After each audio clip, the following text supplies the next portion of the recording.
Bonjour à tous, bienvenue dans ce premier débrief de cette première journée de l'Euro Foot Golf 2021. On accueille avec nous les trois hommes forts de la journée de la Team France, donc, qui ont brillé en match play, et Mika Karosi dans la formule stroke play en senior qui pour l'instant est leader au classement, au leaderboard. On va rentrer un peu plus en détail pour essayer d'analyser leur journée, de comprendre leurs ressentis, d'en savoir un petit peu plus avec Laetitia qui va poser quelques questions. Donc on va commencer avec Fred Crevon, qu'on ne présente plus, un des top joueurs du football français, voire mondial, joueur du Mans, qui était aligné aujourd'hui en match play, responsable de son équipe, qui était composée de Alex Bélanger, Fred Edin. Donc Fred Crevon qui a accompagné de ses partenaires, qui a complètement battu une équipe suisse. Ils ont mené jusqu'à 8-1 et ensuite on a été obligé donc d'arrêter le match puisqu'il n'y avait pas assez de trous pour que les Suisses puissent remonter. Donc on va analyser un petit peu la partie de Fred et de ses deux partenaires sur cette partie. Merci. Bonjour à tous.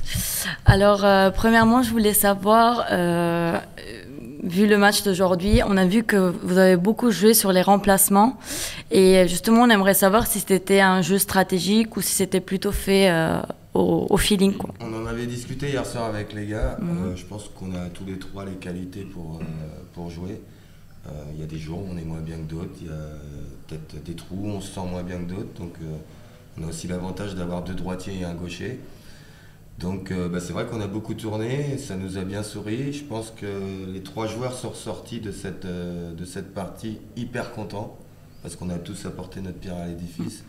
Et je compte bien continuer à mener l'équipe dans ce style-là. Il y avait un plan qui était prévu, trou par trou, de faire tourner? À peu près, le plan était à peu près prévu. Après, on a changé 2-3 choses parce que moi, à un moment, j'ai raté un putt immanquable, on peut le dire. Donc, je me suis sorti pendant 2-3 trous. Et puis après, c'est reparti, c'est revenu. Et puis tout s'est bien passé. Ok. Et on aimerait savoir, du coup, quelles sont les clés de la réussite d'un match play en double? Je pense que les clés, c'est déjà d'avoir une très bonne entente. C'est-à-dire qu'entre nous trois, on s'entend bien. Il n'y en a pas un qui dit un mot plus haut que l'autre. À chaque fois, on en discute. C'est-à-dire que je ne prends pas la décision non plus tout seul. On va toujours discuter de alors comment vous voyez la chose. C'est moi qui, à la fin, vais dire on joue comme ça. Mais on va essayer de prendre l'analyse de tout le monde et que ça se passe le mieux possible. Et vu ton expérience, quel était ton rôle plus précisément dans ce jeu double et plutôt ton rôle dans l'équipe générale de France? Là, c'était d'être responsable du double, mais comme je l'ai dit, bon, on est trois à jouer, même si c'est moi qui prends la dernière décision, je dirais que ça nous appartient à tous les trois. Après, dans l'équipe de France, moi je suis un ancien, je suis l'un des plus vieux, l'année prochaine je serai dans la catégorie à Mika. J'aime bien apporter de la gaieté dans ce groupe. Même si je suis un ancien, j'aime bien qu'il y ait une bonne ambiance. Je pense que la bonne ambiance peut permettre qu'on aille au bout. C'est des moments qui sont importants. Savoir gérer la bonne ambiance, mais aussi le sérieux qui permet de faire des résultats. Super. Voilà. Merci Fred, c'était très complet. On va passer à Mika Karosi, joueur de Reims, qui donc pour l'instant pointe à la première place du leaderboard après le premier round. Donc il y en aura encore 3 à jouer d'ici dimanche. On viendra te suivre avec attention, Mika. Mika qui a l'habitude de perfer, quand bien même sur la catégorie absolute où tous les joueurs sont référencés. Donc on peut se douter qu'il va jouer les premiers rôles sur la catégorie senior. On va rentrer un peu plus en détail. Laetitia, je t'en prie. Oui, déjà félicitations pour ton premier round. Raconte-nous un peu ton ressenti aujourd'hui. Tout s'est déroulé comme tu le souhaitais, il y a eu des imprévus. Oui, alors aujourd'hui, déjà, je ferai un coucou au Rémois. Non, aujourd'hui, c'est un petit peu compliqué. J'ai eu beaucoup de chance, je pense, pour les premiers trous. Et le dernier trou, j'ai fait un double bogey, j'en parle encore. Après, je me plains tout le temps, c'est sûr. Mais en tout cas, aujourd'hui, je suis satisfait de mon résultat, mais le chemin reste encore très très très long. Et on va dire, j'ai toujours dit, je préfère être le chasseur que le chassé. Et là, demain, je vais être le chassé. Donc, il va falloir que j'assume mes responsabilités. Voilà. Et tu penses avoir joué ton meilleur foot golf, ou tu penses que tu pouvais mieux faire aujourd'hui? Hormis ce double bogey. Oui. Ouais. Oui, je peux mieux faire. On peut toujours mieux faire. Quand je suis à côté de Tonio, quand je le vois jouer, j'essaye pas de le copier parce que c'est impossible. Mais ce que je veux dire, c'est que on peut toujours mieux faire, parce que quand un foot golfeur, à chaque fois qu'on sort de notre parcours, on est déçu parce qu'on parle par exemple, je parle de mon double bogey, mais je parle pas du birdie que j'ai eu avec beaucoup de chance. Voilà. Ouais. Et maintenant que tu es en première classe, du coup, quelle est ton ambition pour les prochains tournois? Moi, j'ai toujours dit, c'est dommage en senior qu'on ne puisse pas jouer par équipe, mais mon objectif avant de venir, je ne vais pas le cacher, je suis humble, hein, mais c'est être dans les 5 premiers. Voilà. Okay. Après, modeste objectif. Ouais, modeste. Hein. Modeste. Très Merci Mika en tout cas. Et maintenant, Antonio, qu'on ne présente plus, un des cadors du football français, pilier de cette équipe de France qui fait partie des meubles et qui a toujours été une arme fatale de toute façon pour tous les match-play que l'équipe de France a dû jouer. On ne détaille plus son palmarès qui est à rallonge sur la Foot Golf Cup et sur la scène internationale. Donc on va rentrer un peu plus en détail parce que Antonio en match-play, ça fait mal, c'est très atypique et c'est très bouleversant pour les adversaires. Donc on va essayer d'en savoir un petit peu plus, Laetitia. Oui, on aimerait savoir comment tu expliques ta suprématie en match-play. Bon, déjà ça a commencé en 2016 où j'ai joué pour la première fois en équipe de France et j'avais joué à l'époque contre le champion d'Europe en titre. Et ce jour-là, j'avais gagné contre lui. Et depuis, je surfe un petit peu là-dessus. Et quand je me présente en match-play, je suis assez confiant. Donc je pense que ça se ressent aussi au niveau des joueurs adverses, ils le savent. Et puis ils connaissent un petit peu aussi le fait que je n'ai pas perdu beaucoup de match-play pour l'équipe de France. Donc ça leur rajoute peut-être une pression aussi. Et moi, ça me permet aussi de jouer là-dessus et de prendre un petit avantage peut-être psychologique au départ, quoi.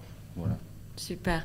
Et tu peux nous raconter le tournant du match dans le trou numéro 2? Le trou numéro 2, ouais. Alors, je vais même revenir sur le trou numéro 1, parce que sur le trou numéro 1, je pense que là, c'est là le tournant du match, avant celui-ci, bien sûr, où mon adversaire est très bien placé. Il a 2 mètres du trou pour réaliser le par. Et moi, je me retrouve dans des buissons à 10 mètres pour jouer le par également. Et là, de cet endroit, dans les buissons, je sauve le par. Et derrière, lui, il avait juste à faire le par. Donc, je sauve mon point, ce qui me permet de garder un coup d'avance.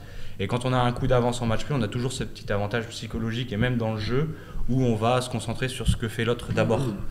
Nous, le but, c'est de gérer un petit peu notre score. Et quand on peut profiter de l'erreur de notre adversaire, on va y aller, quoi. Et ensuite, pour revenir sur ce trou numéro 2, donc là, c'est moi qui fais une erreur. C'est pas le joueur avec qui j'étais. Lui, il la joue très bien. Mais par contre, il fait une erreur sur son son troisième coup, où il passe juste à côté du trou et il va derrière le trou à 7-8 mètres. Et moi, je joue mon troisième coup du bunker. Mon troisième coup du bunker, je loupe. Je reste dans le bunker. Par contre, mon quatrième coup, je le sors super bien et je la rentre. Et alors que j'étais en mauvaise position. Et du coup, moi, je rentre mon coup et lui, il doit la rentrer pour égaliser. Sauf qu'il la rentre pas. Et là, pression. Il est sous pression, il la rentre pas. Je prends 2 points d'avance et après, tout de suite, c'est plus simple. Et sur le coup d'après, il refait une erreur. Et voilà. Aujourd'hui, mon match-play, c'est gagné, je pense, essentiellement sur le fait que j'ai su être patient et attendre un petit peu l'erreur de mon adversaire. Voilà un petit peu comment je caractériserais mon match-play aujourd'hui. Et après, c'était tout en contrôle, essayer de contrôler mon adversaire. Il paraît imperturbable. Oui, voilà, c'est vrai que peut-être aussi des fois les adversaires, beaucoup de joueurs en match-play vont s'énerver, vont surjouer même quand ils marquent un point, essayer de mettre un peu de pression. Et moi, même quand je marque un point, je reste assez calme, mais des fois ça peut aussi les perturber du coup. Donc voilà.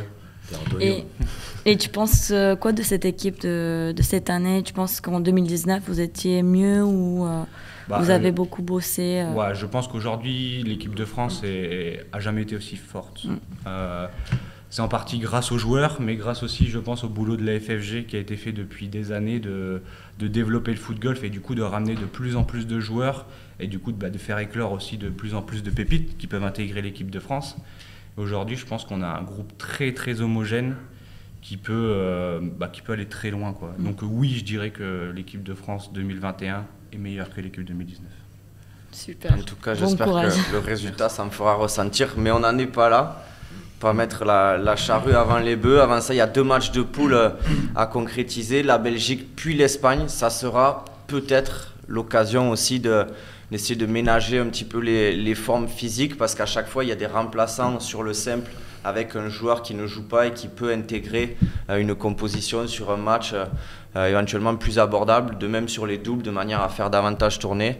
Et puis on pourra essayer de regarder à l'horizon quart de finale et puis voir plus loin. En tout cas, on sera là pour les supporter, pour les suivre au plus près, pour vous faire vivre à vous aussi l'intensité de ces match-play au bout du suspense et comme d'habitude avec la passion qui caractérise tout ce dispositif mis en place par Jumpart et Foot Golf France pour vous retransmettre cet événement. En tout cas, merci les gars.